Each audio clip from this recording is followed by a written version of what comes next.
मोती मैं आपके लिए लाया हूँ। ऐसी 14 भविष्यवाणियां मैं आपके साथ आज शेयर करने जा रहा हूँ, जो 2024 से आने वाले 2039 तक आपको मार्गदर्शन बताती हैं कि भारत किस दिशा में जा रहा है। सबसे पहली भविष्यवाणी है कि भारत के अंदर बहुत जल्दी 2 वर्ष के अंदर अंदर न्याय तंत्र में सुप्रीम कोर्ट द्वारा आमूलचूल परिवर्तन की संभावनाएं दिख रही हैं। और उनके कुछ निर्णय कुछ राजनीतिक पार्टियों के लिए तो होंगे होंगे, परंतु धार्मिक नेताओं और धार्मिक मठमंदिरों के लिए भी होंगे। कई धार्मिक संगठन उससे थोड़े बहुत प्रभावित अपने को महसूस करेंगे और हो सकता है देश में अराजकता फैलाने का भी प्रयास करेंगे। ये न्याय तंत्र को लग करके मैंने आपको बताई है भविष्यवाणी, जो 2 वर्ष के अंदर ही हो जाएगी। दूसरा है, इसी न्याय तंत्र के परिवर्तन से कुछ पार्टियों के वरिष्ठ नेताओं को सजा होने वाली है और उस सजा के कारण वो शायद देश छोड़ करके भागेंगे भी, और उस सजा के कारण कुछ सदमे से मर भी जाएंगे। और ये कार्य 2 साल के अंदर ही सुप्रीम कोर्ट द्वारा हो जाएगा। तीसरा है, न्याय तंत्र से ही लगता है 2-3 साल के अंदर काशी और मथुरा के फैसले भी जल्दी सुप्रीम कोर्ट में आने की संभावना है, और उसमें बहुत ही सुलझे हुए मुस्लिम नेता, मुस्लिम लोग, मुस्लिम समाज समर्थन देते हुए भारत के अंदर जो गलतियां हो चुकी है पूर्व शासकों द्वारा, उसको सुधार लेने की संभावनाएं दिखती हैं और शांतिपूर्ण इसमें हल दिखता है। और ये भी बात 2-3 साल के अंदर ही है। दक्षिण भारत के वरिष्ठ नेताओं को और बच्चों को जल्दी 2-3 सालों के अंदर ही सुप्रीम कोर्ट या अन्य कोर्टों द्वारा सजा होने वाली है। और दक्षिण में 2-3 राज्यों में भारतीय जनता पार्टी अपने बलबूते सरकार बनाएगी दक्षिण भारत में, और ऐसी ऐसी जगहों पर वो सीट जीतेंगे जहां पर कोई अपेक्षा हमने नहीं रखी है। 2024 में नरेंद्र मोदी सरकार, जिसका आपको इंतजार था, ये 5वें नंबर की घोषणा भविष्यवाणी की कि 2024 में नरेंद्र मोदी सरकार बहुमत से जीत रही है। और इस सरकार में हिंदू सनातनी तो उनको वोट देंगे। मैं आपकी जानकारी में बता दूं कि इसमें अप्रत्याशित रूप से मुस्लिम महिलाएं बढ़ चढ़ करके भाजपा को वोट देने वाली है, और भाजपा अपेक्षित मार्जिन से बहुत आगे निकल जाएगा। तो ये 2024 की ही भविष्यवाणी है। 6वें नंबर की भविष्यवाणी है कि जैसे पहले मेघनाद मारा था और फिर रावण, ऐसे ही रावण तो बाद में ही मरता है। रामद्रोहियों के परिवार, जिन्होंने राम मंदिर का विरोध किया है, जिन्होंने राम मंदिर के लिए अनाप शनाप बका है, वो या तो road accident, plane crash, heart attack या किसी बीमारी से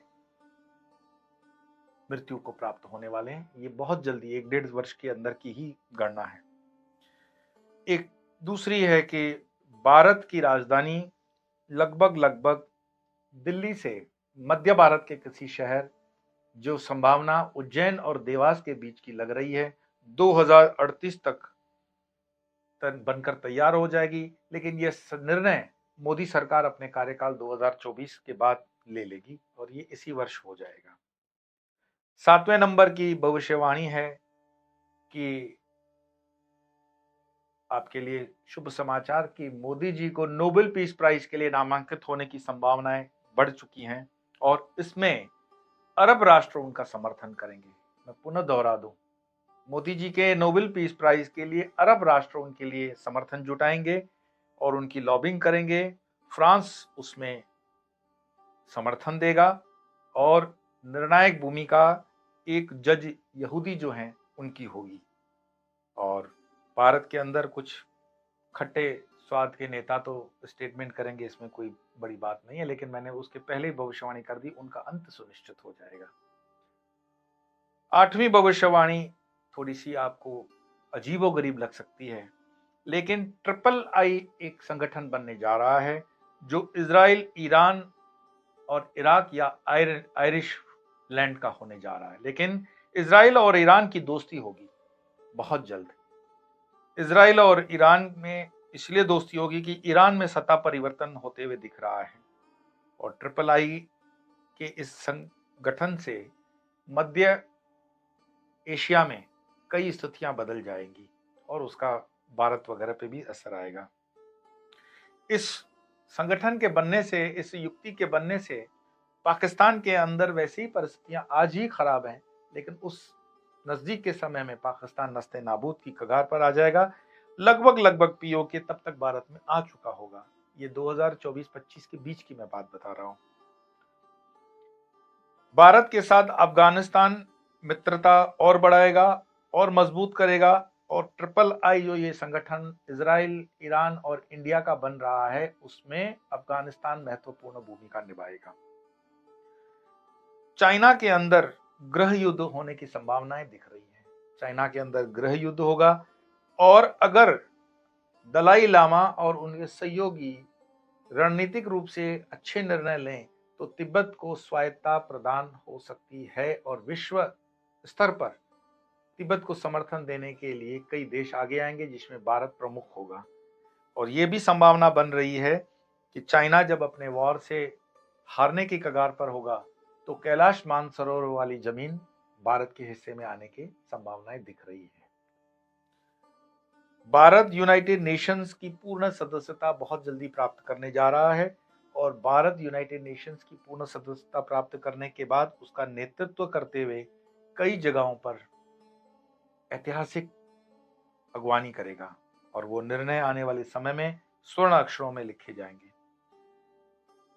बहुत जल्द 24-25 के ही इस वर्ष में भारत संघ राज्य की स्थापना और विस्तार लेगी। भारत के संघ राज्य में भूटान, नेपाल, पाकिस्तान, श्रीलंका, म्यांमार, अफगानिस्तान यानी कि सार्क के लगभग सारे देश भारत के साथ ही एकजुट रहेंगे, और इन सभी देशों का डिफेंस, फॉरेन अफेयर्स और करेंसी एक होगी। ये तीन एक स्वायत्ता हो सकती है, देशों को दे दी जाए, लेकिन झंडा लगभग एक हो जाएगा।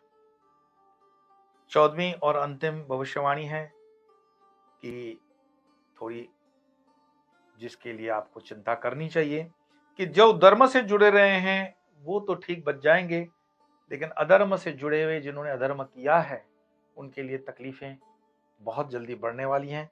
कुछ कुदरती आपदाएं आती हुई दिख रही हैं, जिसमें यूरोप, अमेरिका, ऑस्ट्रेलिया विशेष प्रभावित होंगे। भारत के तटीय क्षेत्र जो हैं वो प्रभावित होंगे सुनामी, तूफान इत्यादि से, और कई राज्यों में जहां पर जनता जनार्दन ने अधर्म का सहारा दिया है उनको परेशानी हो सकती है।